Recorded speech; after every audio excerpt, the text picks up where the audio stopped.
साथियों नमस्कार। 6 अगस्त 2010 की आधी रात को उत्तर भारत के लद्दाख क्षेत्र के लेह में भारी बारिश हुई। बादल फटने की घटना अचानक हुई जिससे सभी लोग अनभिज्ञ हो गए।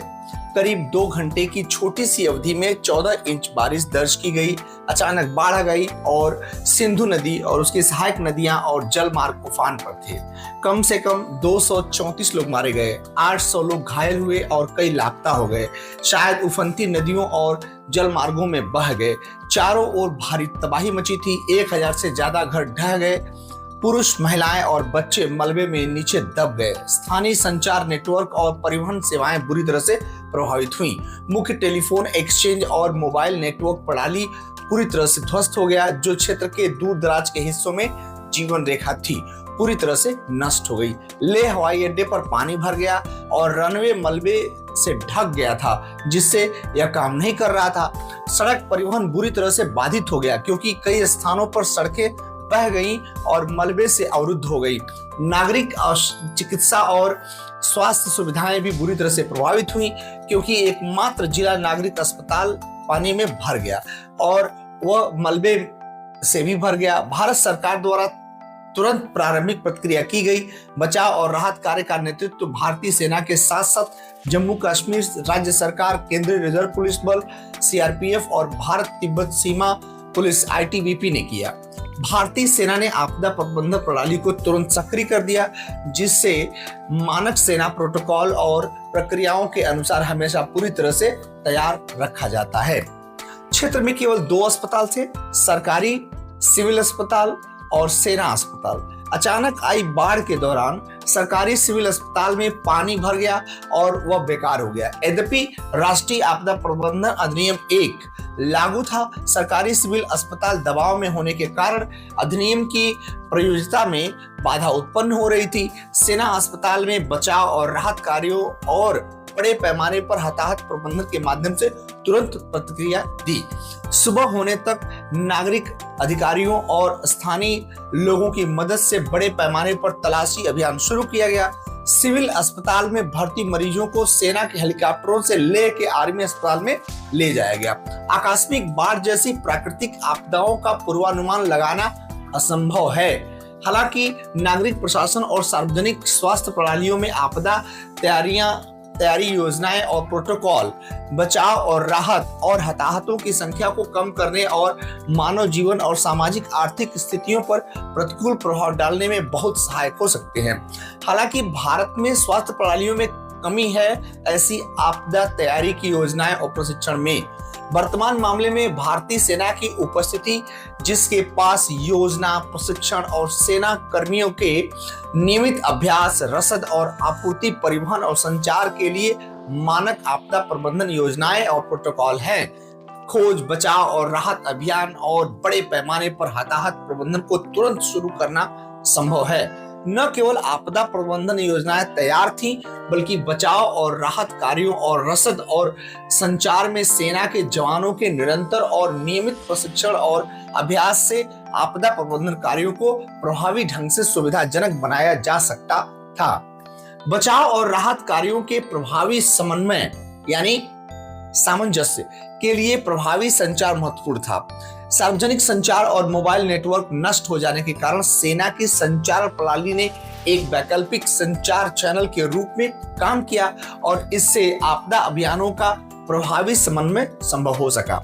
आपदा के कुछ घंटों के भीतर आपातकालीन चिकित्सा सेवाएं और स्वास्थ्य देखभाल मौतों और विकलांगताओं को कम करने के लिए महत्वपूर्ण थी। सेना के जवानों की तैयारी, विशेष रूप से चिकित्सा कोर, आवश्यक दवाओं और चिकित्सा आपूर्ति, रसद और आपूर्ति श्रृंखला की सूची की तैयारी और आपदा प्रबंधन प्रोटोकॉल के एक भाग के रूप में रोगियों की निकासी ने प्रभावी ढंग से खोज, बचाव और राहत अभियान और बड़े पैमाने पर हताहत की शुरुआत की यानी कमी हुई। आपातकालीन बचाव और राहत कार्यों में सेना कर्मियों, स्वास्थ्य पेशेवरों और समुदाय का निरंतर और नियमित प्रशिक्षण और अभ्यास महत्वपूर्ण उपाय है। आपातकालीन ड्रिल सेना में एक सामान्य अभ्यास है जो सेना के जवानों की क्षमता के स्तर को बनाए रखता है। बचाव, राहत और बड़े पैमाने पर हताहत प्रबंधन और संचार के लिए आपातकालीन प्रोटोकॉल में, नागरिक प्रशासन और सार्वजनिक स्वास्थ्य प्रणालियों में इसी तरह का प्रशिक्षण और अभ्यास लोगों के जीवन को बचाने और स्वास्थ्य को बहाल करने के लिए प्रभावी आपदा प्रबंधन में बहुत उपयोगी साबित होगा। साथियों, अब हम समझने की कोशिश करते हैं कि लद्दाख के मशहूर प्रसिद्ध शिक्षाविद और पर्यावरणविद सोनम वांगचुक ने 6 मार्च को लेह में 21 दिनों की भूख हड़ताल क्यों शुरू किया और उन्होंने जलवायु उपवास यानी क्लाइमेट फास्ट नाम दिया। वांगचुक ने 26 मार्च को अपनी भूख हड़ताल समाप्त कर दी, लेकिन अब लद्दाख की महिलाएं हड़ताल पर बैठ गई हैं। उन्होंने ऐलान किया है कि अगर उनकी मांगे पूरी नहीं हुई तो लद्दाख के युवा, बौद्ध भिक्षु और बुजुर्ग भी अलग अलग चरण में इस भूख हड़ताल में शामिल होंगे। आखिर लद्दाख के लोग भूख हड़ताल क्यों कर रहे हैं, उनकी मांग क्या है और किससे है, क्या बदलाव चाहते हैं, समझते हैं इस वीडियो में। तो साथियों, अगस्त 2019 में जम्मू और कश्मीर राज्य को 2 केंद्र शासित प्रदेशों में विभाजित किया गया। पहला जम्मू और कश्मीर और दूसरा लद्दाख। जम्मू और कश्मीर पुनर्गठन अधिनियम 2019 के तहत लद्दाख बिना विधानसभा वाला केंद्र शासित प्रदेश बन गया। इस बदलाव के साथ यहाँ के लोगों की भूमि और नौकरी पर विशेष अधिकार भी समाप्त हो गया। अब लद्दाख के केंद्र शासित प्रदेश बनने के करीब 4 साल बाद यहाँ के लोग सड़क पर उतर आए हैं। लद्दाख के लोग आखिर चाहते क्या हैं?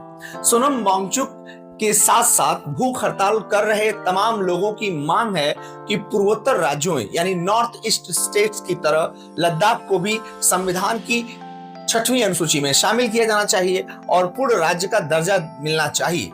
साथ ही आदिवासी दर्जा भी मिले, क्योंकि राज्य की कुल आबादी में 2.74 लाख या 97% से अधिक 2011 की जनगणना के मुताबिक आदिवासी हैं। राष्ट्रीय अनुसूचित जाति आयोग ने भी 2019 में सिफारिश की थी कि लद्दाख को 6ठी अनुसूची में शामिल किया जाना चाहिए। लद्दाख के मशहूर प्रसिद्ध शिक्षाविद और पर्यावरणविद सोनम वांगचुक ने ये जो 6 मार्च को लेह में 21 दिनों की भूख हड़ताल शुरू की, उन्होंने इसे जलवायु उपवास या क्लाइमेट फास्ट का नाम दिया। वांगचुक ने 26 मार्च को तो अपनी भूख हड़ताल समाप्त कर दी, लेकिन अभी ये सूचना सामने आई कि वहां की महिलाएं भी भूख हड़ताल के लिए बैठ गईं। उन्होंने ऐलान किया कि अगर उनकी बात नहीं मानी जाती है तो वहां पर उपस्थित ढेर सारे बच्चे, बूढ़े, जवान सभी भूख हड़ताल पर बैठेंगे।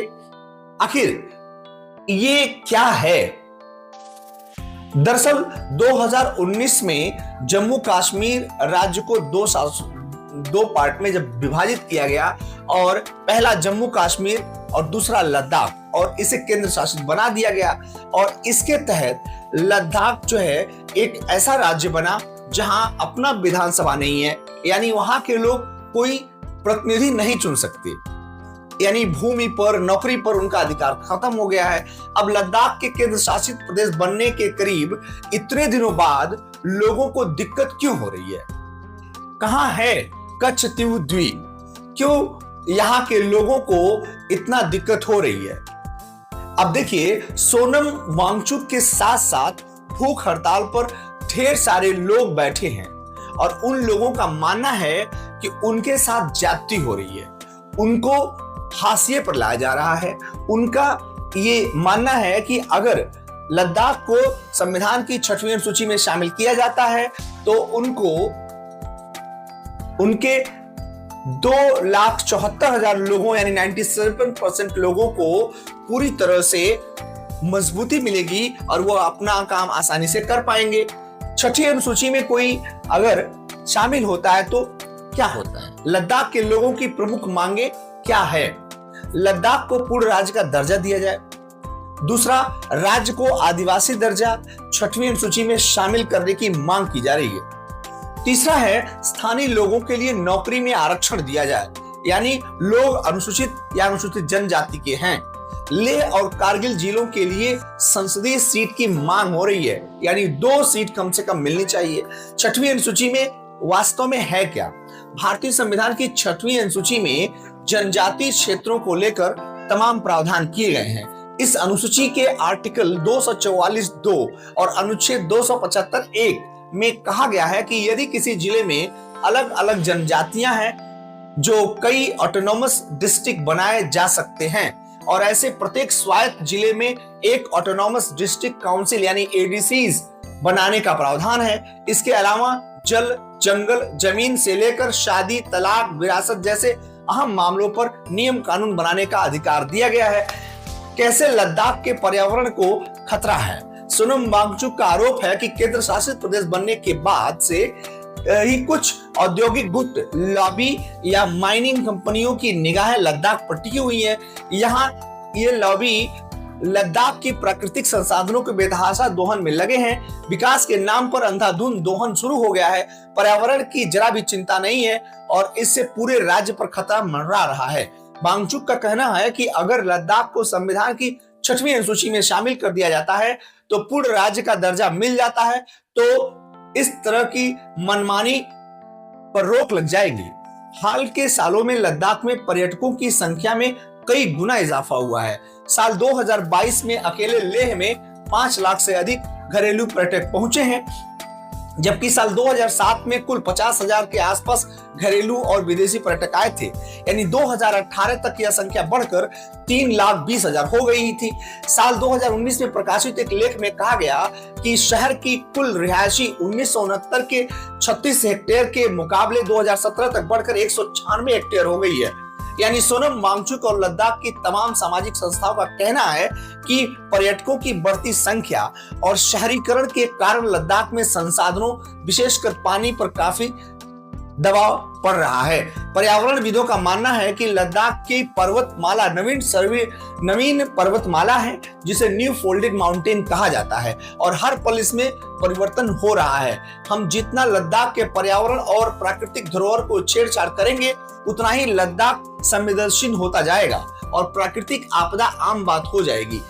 अब हम आगे क्या होना चाहिए इस आप पर छोड़ते हैं, किंतु यह अत्यंत विचारणीय मैटर है जिस पे आपको सोचना चाहिए और विचार करना चाहिए। आज के इस वीडियो में बस इतना ही। हम मिलेंगे अगले वीडियो में। नमस्कार।